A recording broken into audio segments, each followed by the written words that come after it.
I am a fan of this program. I follow this program. I follow Ade Drame. You know, I follow. Some people ask me, is Mr. Drame a Mandinka? Yeah, and I said to them, something like that. Something like that. I don't actually know, but something like that. A Mandinka father who didn't teach us the language. Absolutely.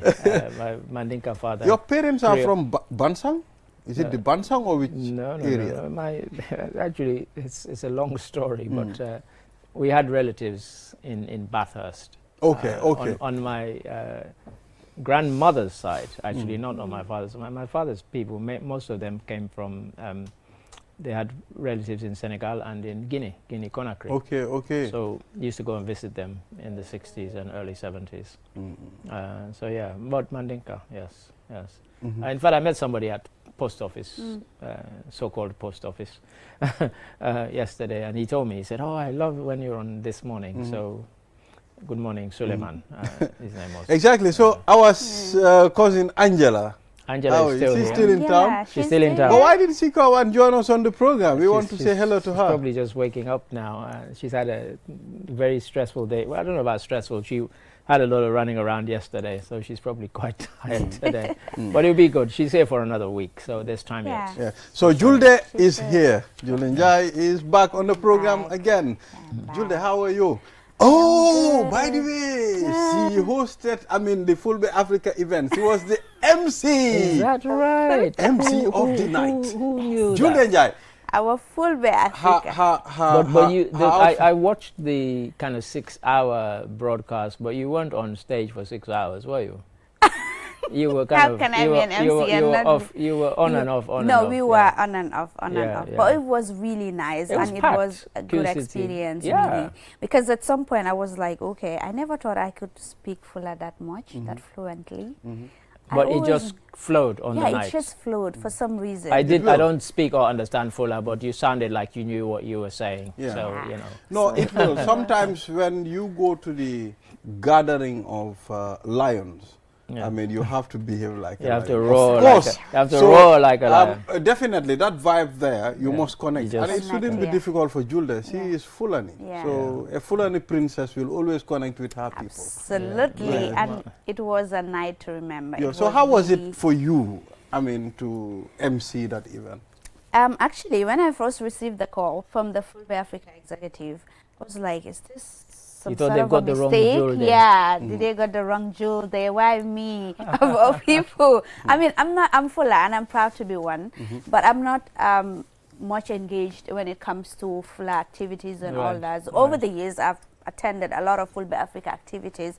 But yeah, it was like, okay, maybe it's a mistake. Maybe he'll call me back and say, okay, it was a mistake.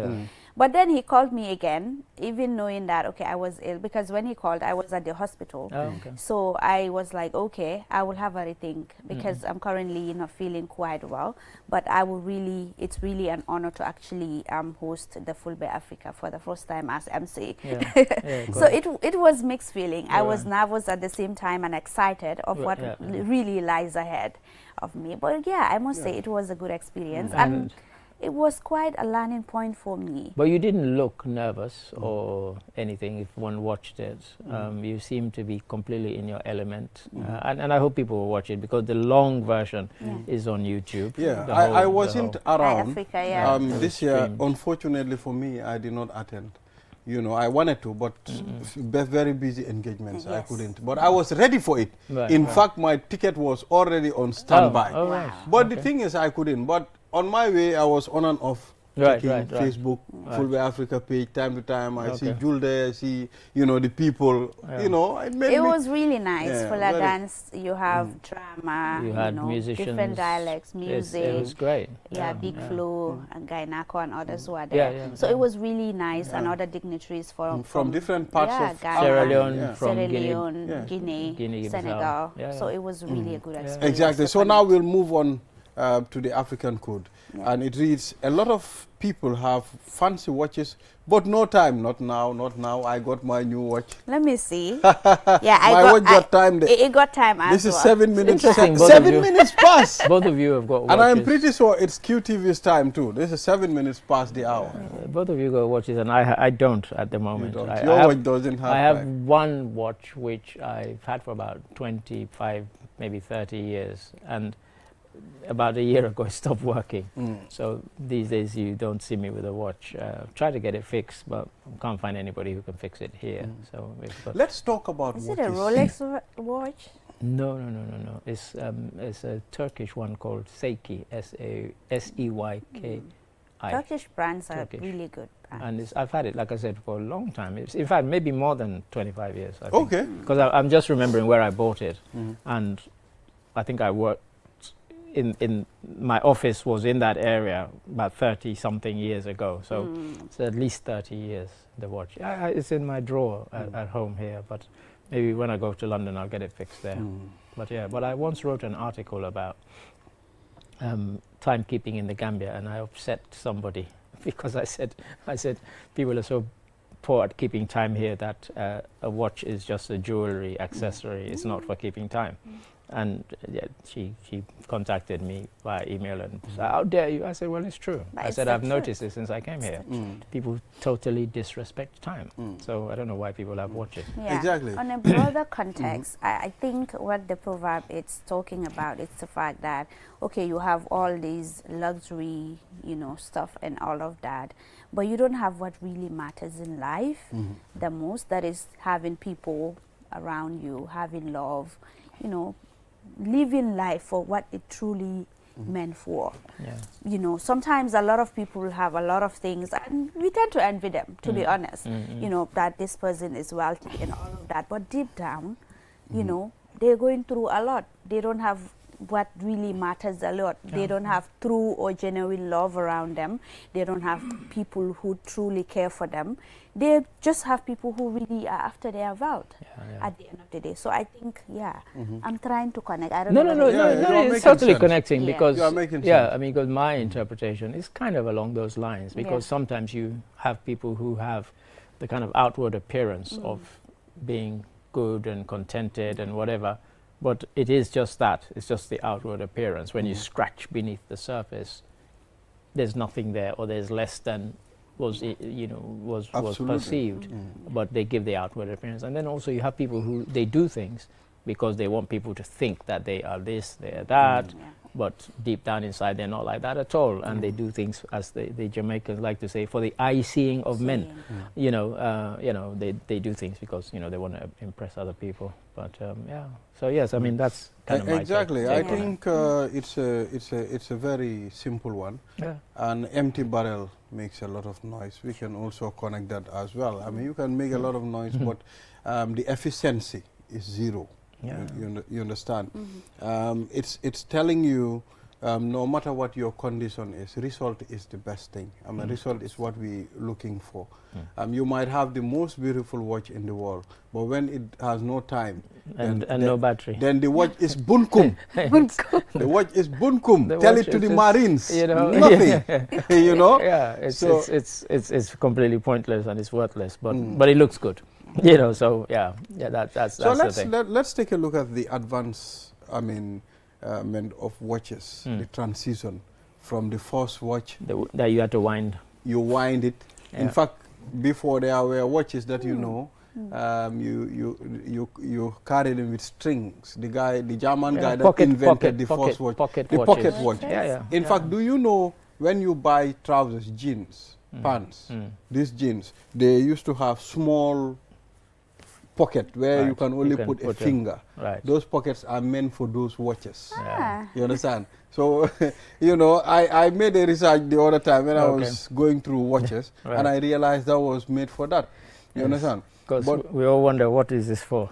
Quite. But you can see now the advanced technology is taking over these watches now. You can see people don't wear watches now. They use their phones for time.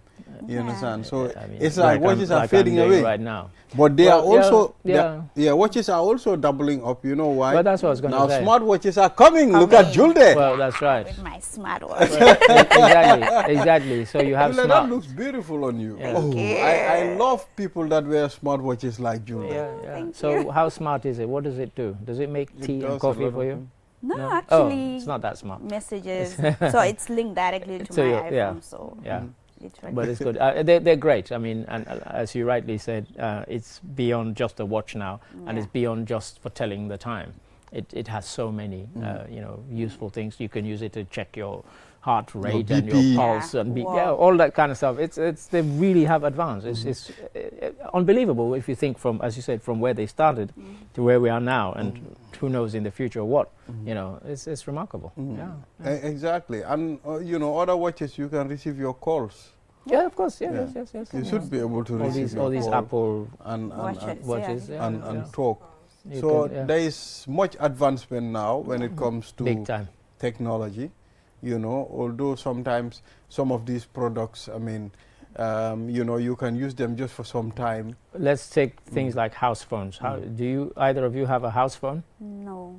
Do you have a house phone? We don't. Almost nobody does now. We don't. And that used to be the thing. Mobile phone. So when people hear people in a song or a movie saying, I was waiting by the telephone, waiting for, I'm like, what are you talking about? Waiting. Yeah. Because they don't get the concept that we don't know, we didn't always walk around with these things in our hands. So you had to go and sit at the one phone in the house waiting for somebody to call, because they said, I'll call you at 8 o'clock. Yeah. And it's like, it's now 1 minute to 8. I better go and sit there. That stress. And so that's again, another step forward. And of course now, it has become such a thing that people now feel they can't live without their phones. I mean, we have colleagues here in the office who the whole day they are on their phones. Their heads are down.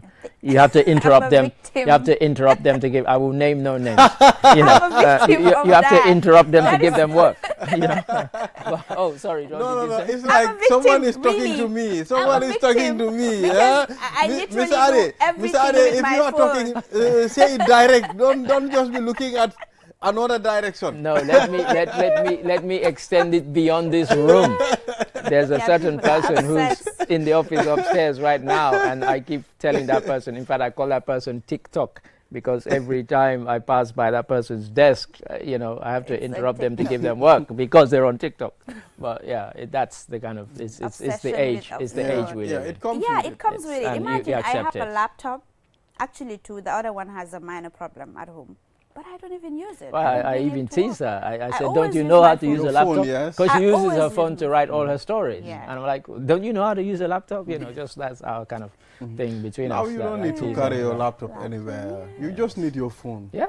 And it can do. But for some people, they're so comfortable with it now that even sitting at a laptop or a desktop to type something, they find slightly odd, because they just used to just using their thumbs. To write their stories. So what I'm wondering, in 10 years, 15, 20, the technology that is coming, maybe we are going to have suspended screens on the air. You just press and a screen come out, suspended on air. Now we have robots cooking, tapping doing on all sorts of things. All sorts of things. And even we're talking about, even now, for example, we're talking about not using a desktop or a laptop. Of course, even now, you can just dictate. Yeah. And it start typing. It'll type it into. It's moving at a pace where we used to see this kind of thing in James Bond movies and think, that's a bit fanciful. We're there already. There was a time around the 90s, I watched a movie, and in that movie, I saw a flat screen TV. But that was before they existed. The movie is called Speed Kills. I can still remember the title of the movie. Okay. And it was at a video club. Right, you understand? We went watching, we paid money. I think I paid $1 and I entered to watch half movie. A long time ago. And you watch half of the movie, then stop. Then you pay another $1. Oh, is that right? Yes, you watch the full movie. That's brilliant. That is brilliant. So I saw. Why don't you just take two and then? I saw a flat screen on that movie. In the movie, and I didn't even look at it much because I believe this is impossible. It's just science fiction. You think, what's this? I said, no, this is impossible. Because in those days we have to use these TVs with the big bum. Huge back. They used to be very strong TVs. Yeah.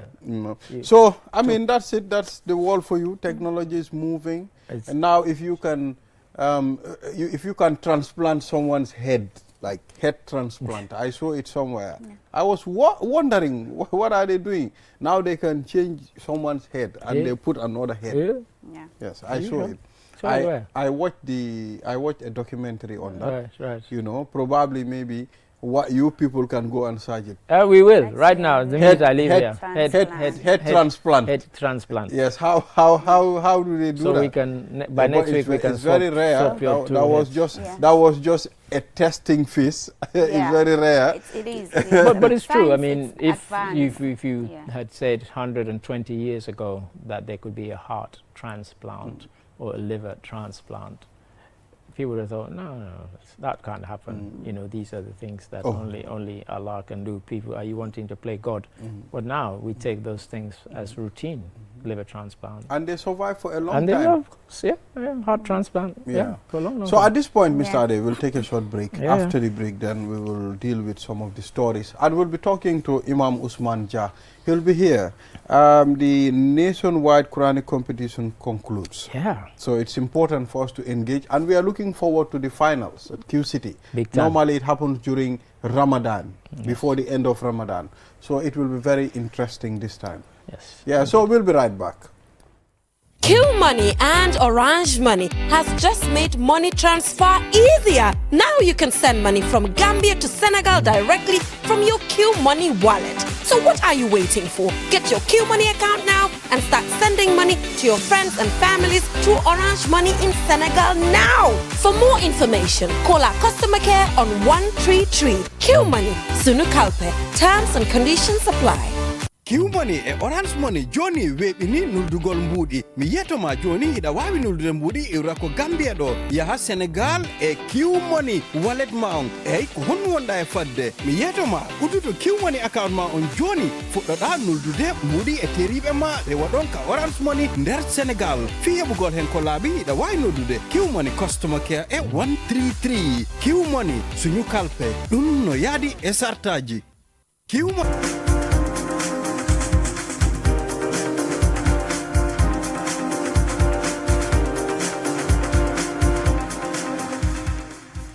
Back. You are watching QTV this morning. I am Ibrahim Obalde. Now let's head to the story.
The truth, you know, we know already. As Julia said, there's reconciliation. Now this is what we've been waiting for. Yeah. And, you know, let's see how it will unfold, you know. So let's also move to another story.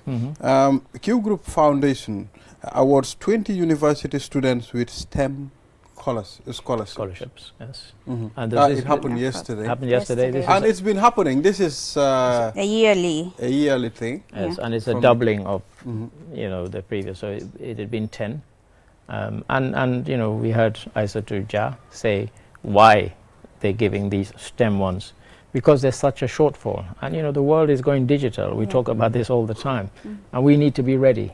We need to be up there and have people who are skilled for that. You know, I used to despair when I would go to the University of the Gambia convocation and I hear 119 people law degrees, 116 accountancy, and I'm thinking, okay, lawyers, accountants, there'll be no engineers, and you know, so the things like the STEM subjects, we need more people in that. So we encourage, and as she said, these are not the only scholarships that the Q Group Foundation gives, but you know, they wanted to focus specifically and encourage people. Yes, and you know, recently, last week I saw Nigeria introducing, you know, certain things in the education system, the likes of, you know, technical, works and the like. Right. So I saw the president talking about it. And I think this is the only way we can move as a continent, you know. You know, certain things are there. When you learn them, probably you'll just be sitting, but it will be of no use to the general public. So it's important for you to learn skills. No use to the public or even to yourself. You might have acquired the knowledge, but what are you going to do with it? Are you going to do something productive that's going to help you and you know, by extension your community, and by even further extension the country. And so for the longest time this has been the criticism of education in Africa. Why are we educating people? People say, oh, you know, it's just to get the knowledge, but the countries that are surging ahead, they're not just educating people for the sake of educating them, they're making sure that they're qualified in STEM, in AI, in this and that, you know, so all of these things, you know, we need to move with the times, and so this is very much to be welcomed. Absolutely. Well, let's take a good scenario of our high school days or the middle school days. I mean, there are a lot of things that we learned. You're not going to talk about Pythagoras theorem, we are not applying. Have you not applied it even today? No? The Pythagoras theory, the almighty formula, you understand, for mathematics, you understand, for the maths, you know, draw but some of these things, it depends, but these are kind of STEM type things that we're talking about, because some of them, you do need them in this kind of technological age that we've very much have moved into for the last 40, 50 years. You know, so they can come in handy, but yes, for us, for generally, when you go to the shop, that's not what, you know, you and your shopkeeper, you're not discussing Pythagoras theorem or anything like that. So, yeah. Well, it's important, I mean, to learn. It's important to know almost everything. You know, you need to be a curious individual to know certain things. You know, but we need to also craft our education system in such a way it will benefit us, because the world is moving. This is it. I mean, I have this argument sometimes with people who say, oh, you know, why do you keep saying that? You know, well, you know what? If we don't do it, we're always bringing in other people to come and do it for us, because we haven't trained to do it ourselves. And how long can that go on? That is not sustainable as a country. Supposing these people all decided to leave, the people that you've all imported because maybe they came here because things are terrible in their country, and then, you know, when things are better, they all flee. Like, I remember when Sierra Leonean teachers came here en masse, and then I was here when President Kaba came and made an appeal, and it was unbelievable. Over 120 teachers within a couple of weeks just left their jobs in Gambia and went back to Sierra Leone. And people were shocked. Not sustainable. People were shocked, like, these people, we thought they were here to stay. But so, you know, I use that as an example that I'm aware of, because, as I said, I was here when President Kaba came and made the appeal, said, you know, there's now peace in Sierra Leone. We want you back. We need you back, because we're trying to rebuild the system. We're trying to rebuild our schools, and it's not, we can't have good teachers. You come back, you will all be assured of jobs, and they went. Some stayed, and some are still here, of course, but a lot went back. So imagine that had been engineers working on our roads or something who'd come from another country, a war-torn country, and then because no Gambians had trained as engineers or architects or whatever, and these people say, oh well, things are better in our country, we're going back now. And they all go. So we do need to train in these subjects to take control of our own destiny. Absolutely. And that's important. I mean, we should catch them young in a sense that from primary level or junior level, I mean, every school should be able to have maybe a skill center or something like that where students can go and learn after school. And you think like robotics classes. We've seen young Gambians who've gone and they've won awards in tough competitions so it's against some of the bigger and better nations in these things. And our students have beaten them. So it's there, and we need to encourage that. So, these scholarships, highly welcome. Highly welcomed. As people love to say in the news, timely. Exactly. So what else have you got on the newspaper? So Madi is saying the only option for Jammeh to face is for him to face the courts. That's the only option that Jammeh has. And in anybody who's been living on Mars or not on social media, the reason Madi is saying this is because he's been putting out a bunch of audios. He hasn't put out many videos recently saying he's coming back and also trying to direct things in his party, or maybe we say his former party, APRC. And so I've seen and heard some people from within the APRC saying that he doesn't own the party. He might have started it, but the party is now an entity unto itself. Because it gives a wrong impression if somebody who's not even living in the country is the one who's the puppeteer and pulling the strings. So of course they kind of pushing back against his saying, I'm removing this person, I'm removing that person. And they say, no, I'm not going anywhere. I belong to the party. I'm not your puppet. So and they need to make that statement, otherwise they become irrelevant. So Madi is saying that all this nonsense about I'm coming back. Well, come back then. Come back. I mean, he has been saying that for the longest time. I mean, what is stopping him from coming back? He should just come back. He can't get a flight. He can't get a direct flight. The younger generation, the likes of Julde and Jenaba, and the younger generation, they are not scared of Jammeh. No, we are Jammeh babies. They are not scared of it. That is because we're Jammeh babies. But is anybody anymore? I mean, these things are like that. Once the spell is broken, and people see that, because let's not forget, he wasn't removed in a coup d'etat. Nobody put a gun to his head and say, we're kicking you out of State House. It wasn't the bullet, it was the ballot. So, why would people be scared anymore? And those days are gone. I mean, I know every now and then things happen and people say, oh, if only Jammeh was here, it'd strike fear into people and this would be done. The rains wouldn't dare come here, COVID wouldn't dare come in here if Jammeh was, nonsense, But yeah, that's gone. But yeah, he can keep putting out these audios and I listen to them. I mean, well, in Africa sometimes, I don't understand what Africans want, especially our country. They will tell you, they will complain about Jammeh's days. People will talk about how, brutal Jammeh's regime was, some of the dealings and some of the atrocities.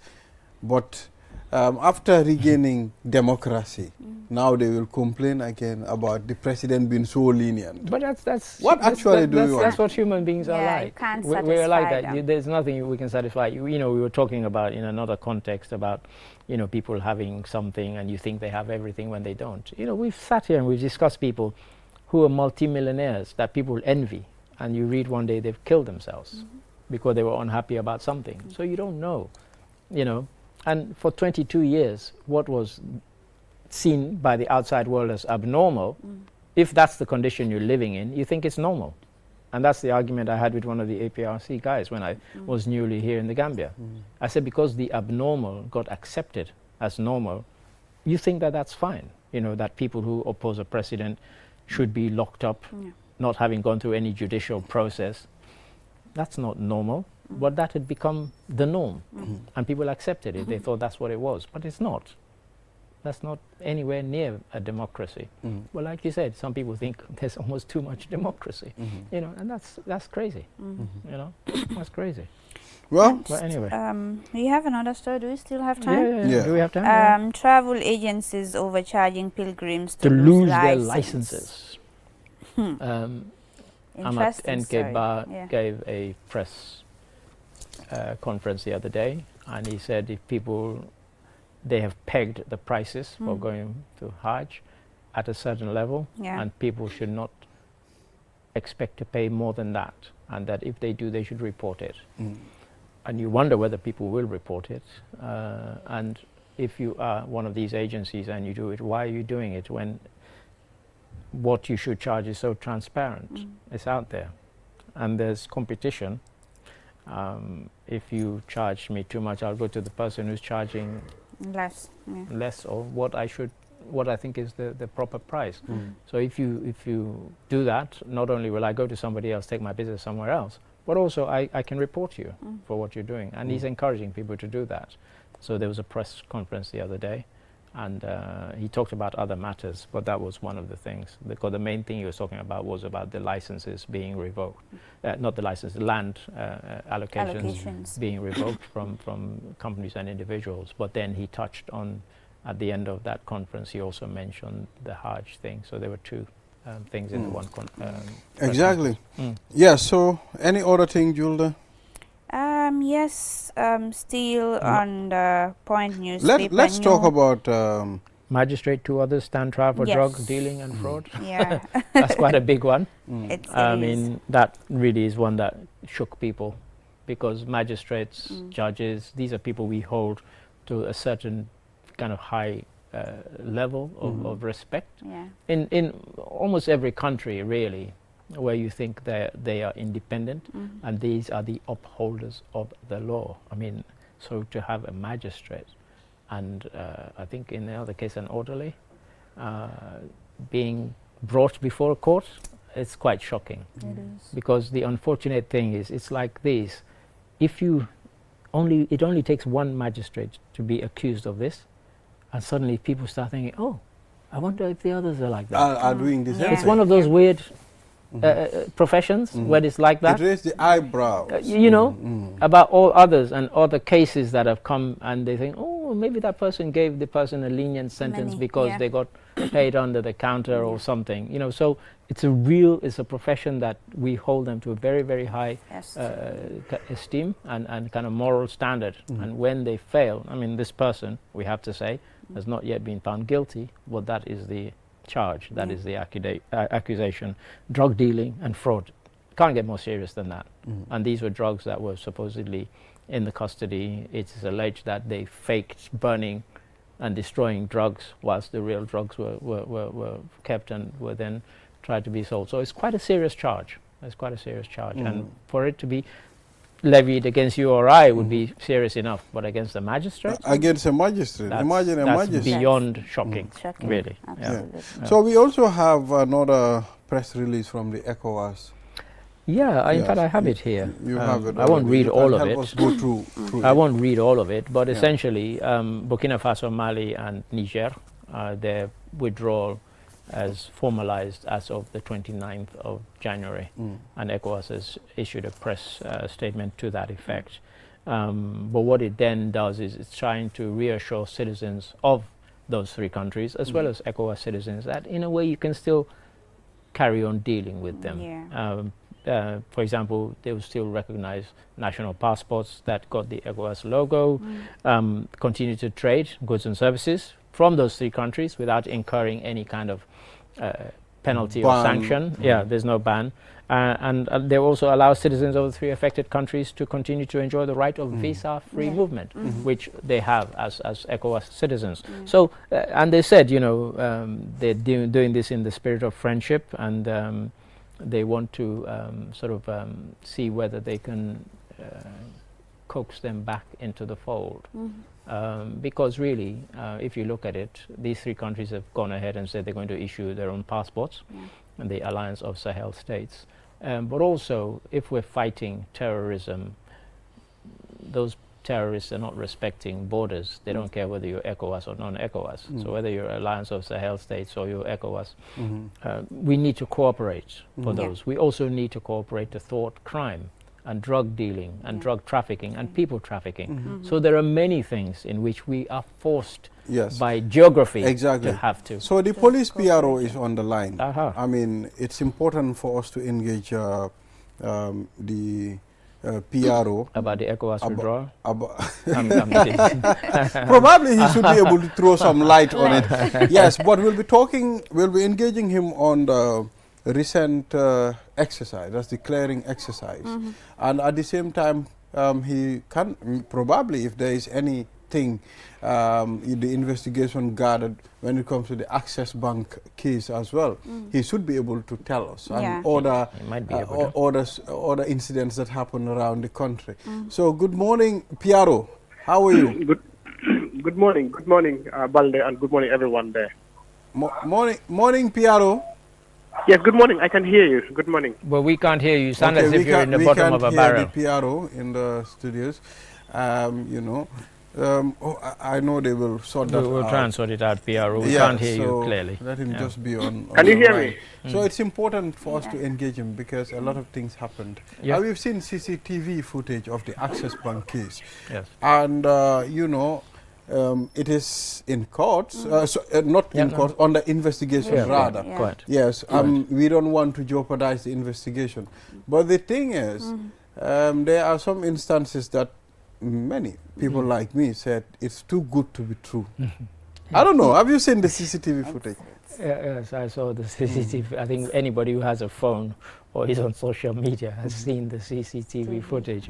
And you're right, some things seem quite incredible. But these days, a lot of things... Here it is, and we can see, we can somehow analyze it. I don't know. That's from our point of view. It's not a movie. It's not an investigation. It's not a movie. Okay. You can see people running. Those people running. But what about the guy sitting there with the green? So we have the PRO. We have the PRO on the line. Hello, PRO. Yes, good morning, Ibrahima. We are finding it difficult to hear. We can just about hear him. He might be able to speak a bit louder. So, PRO, please, can you take us through the developments? I mean, the road clearing exercise, how far have we gone, and what can you tell us about it? Yeah, thank you very much. For the Operation Clear the Road, we are still on it as usual. Every day, on a daily basis, we go into areas that are targeted as far as the Operation Clear the Road is concerned. It's difficult to be specific because it's almost every part of the country, the Greater Banjul area, where we've been to, we have to go back to. And this time, we are taking our time as much as possible to ensure that wherever we go, we ensure that that place is maintained. We're working with the regional command, including this time we are at KM region, so we're working with KM region. And I have said this earlier on. The police command has instructed all regional commands to collaborate and cooperate with the Operation Clear the Road, ensuring that that those places are maintained, because we will be working with them and they are the ones on the ground. When we go around the streets and the road corridors where people are asked to live, it is important that the regional command responsible for security in that area is able to maintain the external clear. What is happening, they are still within the Serekunda, and I am aware 2 days ago we were in the Combos, let's say around Tangier and the two Jerengs, because also we have seen a new type of business going around there, that is including motorcycles, who have started taxi use having to have a garage and be trafficking people in and out, which is not proper, because as far as we are concerned, our laws, there is no system of such, and if there will be anything like that, it has to also be regulated. Already we are aware of some of the transnational crime related, and most times people have already suggested that maybe the tuk-tuk, which is already ongoing, is one of the means by which people use to smuggle the illicit substances and prohibited. So having to now come up with a motorbike system of transporting people, especially around those areas which are also close to the border, I think it's important that we regularize this. And for that reason, those people are stopped to do that, because it's not the first time they've been told not to do that, but they persist doing that. So The operation was there and found them doing. Most of them were arrested. People were impounded and taken to the mobile traffic headquarters. This is, I think, the latest on that. Apart from that, I think